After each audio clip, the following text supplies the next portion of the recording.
لاہور میں ایک صاحب کی بیٹی کی شادی ہونی تھی۔ اس نے 1 سال پہلے اس کی پلاننگ شروع کر دی، کارڈ چھپوائے اور بڑے پیسے خرچ کیے، حتیٰ کہ اس نے یہاں تک انتظام کیا کہ اس نے بارات کے ساتھ آنے والے ہر مہمان کے گلے میں 1000 کا ہار ڈالا، اور وہ برتن جن میں باراتیوں نے کھانا کھایا وہ پتھر کے بنے ہوئے انمول قسم کے برتن تھے۔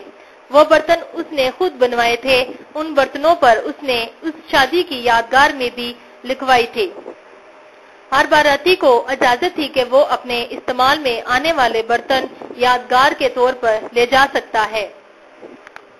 ادھر لڑکے والوں نے بھی کیا خوب انتظام کیا کہ چڑیا گھر سے کرائے پر ہاتھی لے آئے۔ دلہا میاں اس ہاتھی پر بیٹھ کر سسرال پہنچا، پیسے پانی کی طرح بہائے۔ جب رخصتی ہو گئی اور مرد گھر واپس آئے تو عورتوں نے لڑکی کے والد سے پوچھا کہ حق مہر کتنا مقرر کیا ہے۔ اس وقت ان کو خیال آیا کہ ہم نے تو نکاح پڑھوایا ہی نہیں۔ تب انہوں نے باراتیوں کی طرف پیغام بھجوایا کہ بارات کو یہی رستے میں روک لیا جائے تاکہ بچی کا نکاح کرنے کے بعد اسے نئے گھر میں داخل کیا جائے۔